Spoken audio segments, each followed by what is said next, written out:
السلام علیکم ویورز، کیسے ہیں آپ؟ ٹھیک ٹھاک ہیں؟ خیریت سے ہیں؟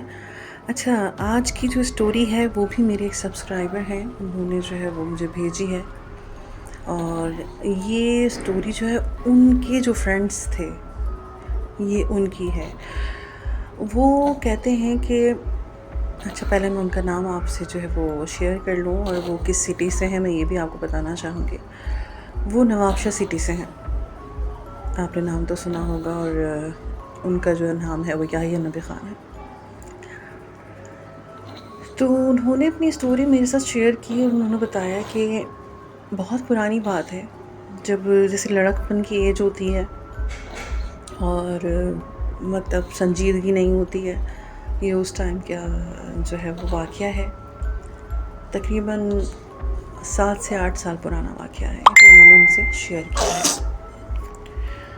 وہ کہتے ہیں کہ ایک گاؤں تھا، اور وہاں پہ قریب گھر ہوتے ہیں، تو 4 دوست رہتے تھے، جن کی روٹین یہ تھی کہ صبح تو ان لوگوں نے سب نے اپنے اپنے کاموں پہ جانا ہوتا تھا، اور پھر جو رات کا وقت ہوتا تھا وہ ایک ساتھ 2 سے 3 گھنٹے اسپینڈ کرتے تھے۔ تو ہوا یہ کہ ایک بہت مشہور ان کا جو ہے وہ کچھ کوئی ایک گلی جسے کہہ لیں، یا پھر کوئی ایک اسپیس ایسی کہہ لیں، قبرستان کے بیک سائڈ پہ۔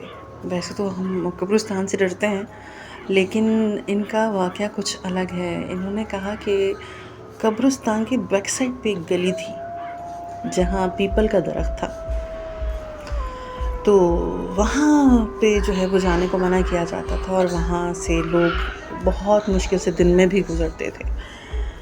تو اور اکثر ایسے واقعات ہو چکے تھے جن کو دیکھتے ہوئے لوگ وہاں سے اجتناب کرتے تھے جاتے۔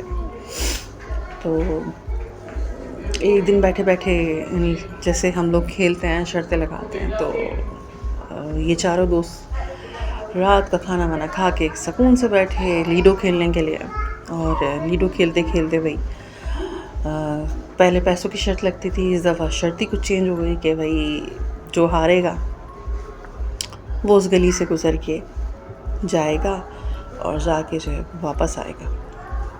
ٹھیک ہے بھائی، مان لی گئی شرط، اور چاروں بیٹھ گئے۔ تو لیڈو کی گیم چلتی رہی، چائے بھی چلتی رہی، لیڈو کی گیم بھی چلتی رہی، رات بھی ہوتی رہی۔ اچھا، پورے چاند والی رات تھی۔ تو ہوا کچھ یوں کہ گیم اینڈ کی طرف جاتی رہی، 2 جو ہے وہ گیم سے آؤٹ ہو گئے، باقی 2 بچ گئے تھے۔ تو ہوا یہ کہ بھائی بڑی جدوجہد کے بعد بھائی اسد صاحب جو ہے وہ ہار گئے۔ اسد صاحب جو 4 دوستوں میں ان کا جو ایک دوست تھا جو ہار گیا تھا، یہ اس کا نام ہے اسد، جو ہے وہ ہار گئے۔ اور تو طے یہ ہوا کہ بھائی اسد جائیں گے اور گلی سے ہو کے آئیں گے۔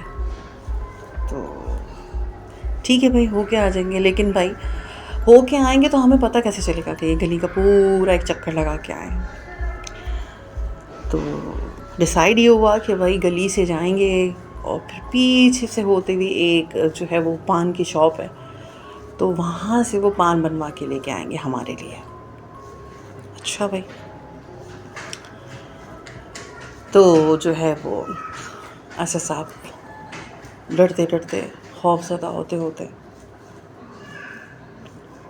دل میں تو ان کے آ رہا تھا کہ یہ مجھ سے کیا ہو گیا ہے، اور ہم نے ایک ایسی شرط جو ہے وہ قبول کر لی ہے، لیکن شرط تھی، اور ظاہر ہے کہ ایگو بھی ہوتی ہے انسان کی کہ بھئی اب کرنا تو ہے۔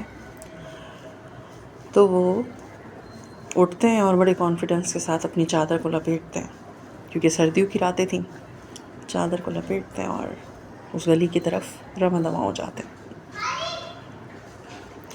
اچھا جی، اب یقین ان 4 دوستوں میں سے کسی کو بھی نہیں تھا کہ اس گلی میں کچھ ہے، صرف ایک تفریح اور ایک مذاق کے تحت یہ جو ہے وہاں سے انہوں نے گزرنے کے لیے شرط رکھی تھی۔ اسد صاحب آگے آگے چلے گئے، تو تینوں دوست جو تھے وہ پیچھے بیٹھے ہوئے تھے۔ تو انہوں نے آپس میں ڈیسائیڈ کیا کہ یار چلو ہمیں پتہ ہے وہاں تو کچھ نہیں ہے، تو ہم خود کچھ کریٹ کرتے ہیں، ہم اس کو ڈراتے ہیں، ہم اس کا آج جو ہے نا سارا جوش ختم کرتے ہیں. لو بھائی، اندھیری گلی، پیپل کا درخت، خاموشی، سناٹا، آسمان پہ سوائے چاند کی روشنی کے اور کچھ بھی نظر نہیں آ رہا تھا. اسد صاحب جا رہے تھے. اتنے میں اسد صاحب آدھے ہی رستے پہ پہنچے تھے کہ انہیں پیچھے سے کچھ سرسراہٹ محسوس ہوئی. ایسی سرسراہٹ جو ایسا لگ رہا تھا کہ ان کے کانوں کے قریب آ کے سرگوشی کر رہی ہے یا ان کو کوئی فالو کر رہا ہے. لیکن ان کی ہمت نہیں پڑی پیچھے مڑ کے دیکھنے کی. وہ خاموشی سے چلتے رہے. اتنے میں ایک ہاتھ ان کے کندھے پہ آیا، اور جیسے ہی ان کے کندھے پہ ایک ہاتھ آیا، وہیں اسد صاحب بے ہوش ہو گئے.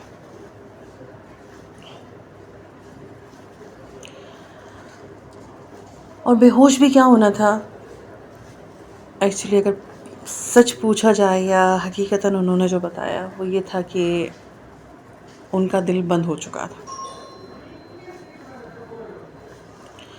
اور جب ان کے دوستوں نے انہیں اٹھانے کی کوشش کی تو وہ نہیں جاگ سکے. اور ہوا دراصل یہ تھا کہ جب وہ آگے جا رہے تھے تو ان کے تینوں دوست خاموشی سے ان کا پیچھا کر رہے تھے، اور وہ بہت بے فکر ہو کے گزر رہے تھے، کیونکہ جب تک انسان خود سے نہیں ڈرتا جب تک کچھ نہیں ہوتا. ڈر انسان کے اپنے اندر ہوتا ہے. تو ان کے ایک دوست نے ان کو پیچھے سے آ کے جیسے ہی ہاتھ مارا تو ان کا خوف سے دل بند ہو گیا، اور وہ جو دل بند ہوا تو وہ وہیں پر ہی انتقال کر گیا، جس سے ان کے دوست بے ہوش ہونا سمجھ رہے تھے. تو کبھی کبھی مذاق اس طرح سے بھی جو ہے انسان کی زندگی لے جاتا ہے، اور ساری زندگی کے لیے ان کو یہ پچھتاوا رہ گیا کہ ہم نے ایسا کیا کیوں. صفائیاں وہ دنیا کو دے سکتے ہیں لیکن اپنے آپ کو نہیں دے سکتے، تو اس لیے اس طرح کے مذاق سے اجتناب کریں، کیونکہ بعض دفعہ آپ کے مذاق کسی کی جان بھی لے سکتے ہیں، کسی کے پیارا بھی جا سکتا ہے اس دنیا سے. پتہ نہیں ان کے ماں باپ کو آئے گا بھی یا نہیں آئے گا صبر، اور اگر آ بھی گیا تو کتنا ٹائم لگے گا. لیکن صرف ایک مذاق کے لیے وہ ایک انسان اپنی جان سے چلا گیا. اسی طرح کی سٹوریز میرے ساتھ شیئر کریں، ریئل سٹوریز میرے ساتھ شیئر کریں جو کہ میں اپنے پیج پہ لگاؤں گی. بہت زیادہ خیال رکھیے گا. اللہ حافظ.